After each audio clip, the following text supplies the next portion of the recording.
উত্তরার মাস্কাট প্লাজায় ওপেন হলো শেপ এভিনিউ, আর শেপ এভিনিউ ওপেন হলো চার্ট। দুই কাজিনের প্রচেষ্টায় এই চার্ট স্টল ওপেন করা। আজকে আমরা দেখব তাদের এই চার্ট স্টলে কি কি ফুড আইটেম পাওয়া যায় এবং আজকে গল্প শুনবো তাদের এই জার্নির।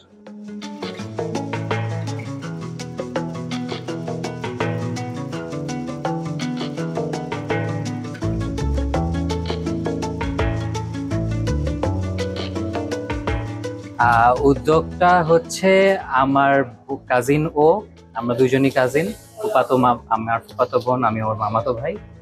তো আমরা দুইজনই ছোট থেকে রান্না বাড়ার মধ্যে আছি। আমি প্রফেশনালি আমি শেফ প্লাস রেস্টুরেন্ট কনসালটেন্ট, ও পেস্ট্রি শেফ। তো আমরা দুইজনই মূলত অনলাইনে বিজনেস করতাম আগে। তো আস্তে আস্তে দুইজন চিন্তা করলাম যে না, এখন অনেক অনলাইন হয়েছে, এখন আমরা একটু ফিজিক্যালি কিছু করতে চাচ্ছি। তো ওইটার থেকেই আমাদের চার্টের উদ্যোগটা নেওয়া। আমাদের চার্টে আমাদের মেনুটা আমরা খুব আপাতত সিম্পল করেছি।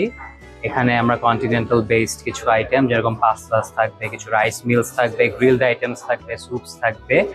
আমরা পরবর্তীতে স্টেকস, বার্গার্স এগুলাও আমরা অ্যাড করব। প্রাইস রেঞ্জটা আমাদের থাকবে 250 to 600 ম্যাক্সিমাম। তো starts from 250 and ends at 600, 650 এরকম। কাস্টমারকে যাতে সন্তুষ্ট হয় ওইটার জন্য আমরা যতটুকু পসিবল ক্লিনলিনেস মেনটেন করছি। যে আপনারা দেখতে পাচ্ছেন আমরা ওপেন কিচেন পুরা, যাতে কাস্টমাররা দেখতে পারে যে কিচেন আসলে কি হচ্ছে না হচ্ছে। এটা মেন্টালি একটা কাস্টমারকে স্যাটিসফাই করবে, যেটা আমি মনে করি। আর এছাড়াও আমরা যতটুকু সাস্টেইনেবল ইনগ্রিডিয়েন্টস, প্রোডাক্ট সোর্সিং যেগুলা যেভাবে করতে পারছি ওগুলা করছি, যাতে কাস্টমারকে আমরা ফুলি স্যাটিসফাই করতে। আগামী 1 বছর কি 1.5 বছরের মধ্যে আমাদের আরেকটা ফিজিক্যাল, যেখানে সিটিং অ্যারেঞ্জমেন্ট সহ একটা স্পেস নেওয়ার ইচ্ছা আছে ইনশাল্লাহ।